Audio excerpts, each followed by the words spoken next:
Here is how I defeated Grounded's Mantis boss using only tier 1 equipment. The rules. I must use tier 1 equipment besides boss resources. Only damage with tier 1 equipment. I must first try the boss so I cannot die, in the goal of defeating the boss. I started off in the Broodmother lair after killing her in my previous video using tier 1 equipment, where you can watch over here. I need to make a tier 3 axe to get some splinters, which I need for the Mantis Kebab boss recipe. So I killed a ladybug in hopes of getting its head. If you give me a head, I'll be amazed. Oh, thank God.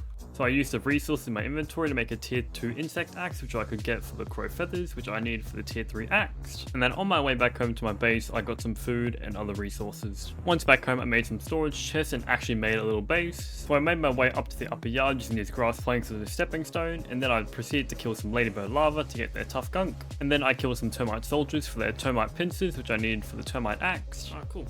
Got him. And then I killed this black ox beetle for more tough gunk because I needed a few more, and I got one piece. I got one tough gunk from that. So I killed one more ladybird larva and then got enough tough gunk for the axe. And then on the way back home, I went back into the red ant hill to get the burgle chip, as well as getting the ant nyland mutation and the chopper mutation, as well as some brutal quartzite. And then got home and made the termite axe as well as some arrows. And then I realized that the venom arrows and the gas arrows were also tier 1. Oh, venom arrows.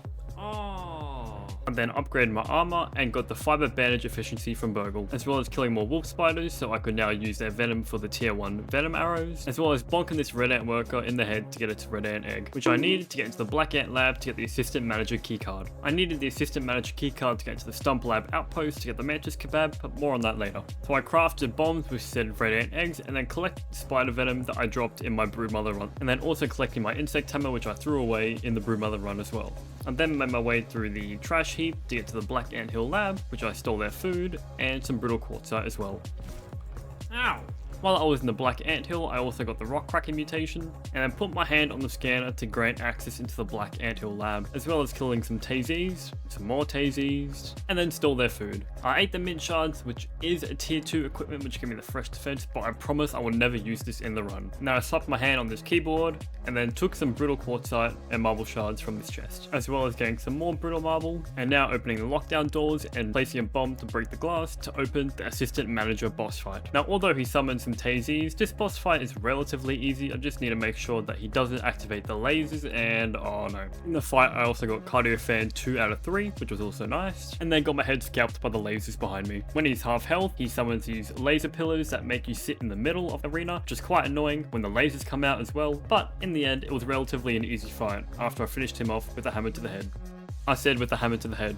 After the assistant manager is dead, we now got the shocking dismal mutation as well as the assistant manager keycard. I also grabbed the black ant super chip and then also made my way up the shovel to the picnic basket to get the splinters I needed for the orchid kebab, as well as killing some more wolf spiders for their venom, and then upgrading my bow to the max level with the brittle marble I got. And then took off all my equipment and took a nap, and then set off to unlock the stump lab outpost, which was located in the pond. Although I spent a few minutes looking around for where it actually was, I eventually found it and then hit the button unlocking the stump post, and then collected my gear and then headed to the upper yard while looking at the mantis boss fight, as I needed to kill some fire worker ants to get their fire ant heads, which I needed 2 of for the mantis kebab. After killing way too many fire ant workers, I got none. Oh my god. So I paused my game and researched it to see if they actually drop their head, and in fact they do. I was just very unlucky. But right after I did that, I finally got one. First head after 20 kills.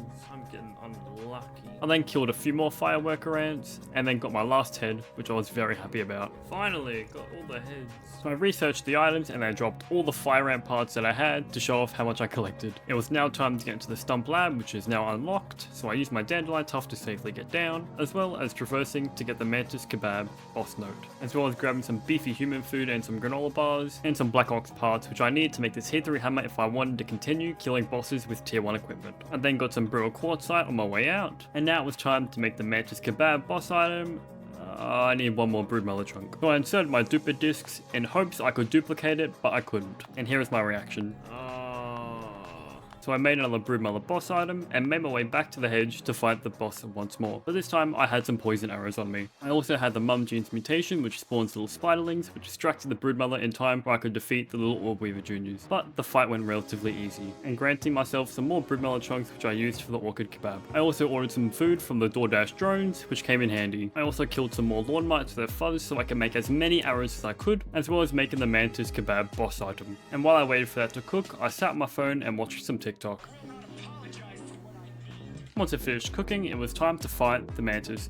But, oh, it's gonna be nighttime. Yeah, nighttime in the boss arenas isn't too bad, but it makes it a little bit darker for you guys to see. But now the pressure was starting to hit me with one attempt. Ooh, get a bit uneasy. But I pulled up my pants and started the mantis boss fight. Alright, this time I started shooting her with venom arrows. My strategy in this is switching from normal arrows to venom arrows every time the venom defect was going down, because there is no way I'm going close to her at all. But maybe in the future I might do it, I don't know. She also bugged out sometimes and jumped really close to me, which scared me a lot. Whoa, what the shit? She did this a few times, but thankfully it didn't one-shot me. Ow. Although this fight is very tedious, just running around a tree and switching and just shooting her with arrows, I do love the attacks with the rock and pebbles that come at you, even if they come through the wall sometimes. Whoa, whoa. And once I was settling into the fight, she does this. You can't scare me like that. I'm sorry, I just can't get over this attack. I love it so much. Just to keep in mind, this fight took me about 20 minutes of just collecting arrows over and over and shooting her. And as she was about to die, I fumbled and almost died. Please do not die now. Yes, sometimes I say do not as donut. Leave me alone. I also wanted to throw my axe at her for the final kill, and here's how that went. Die! I missed. But just like the Brood Mother, I follow up with the last hit. And that's how I defeat the Mantis, the apparently second hardest boss in the game with only tier 1 equipment. Stay tuned where I try and kill the Wasp Queen. Yeah, I don't know how it's gonna go. But thank you for watching my content. I'll catch you guys tomorrow, and if not tomorrow, the next day, if not the next day, any other day of the week. Have a good one.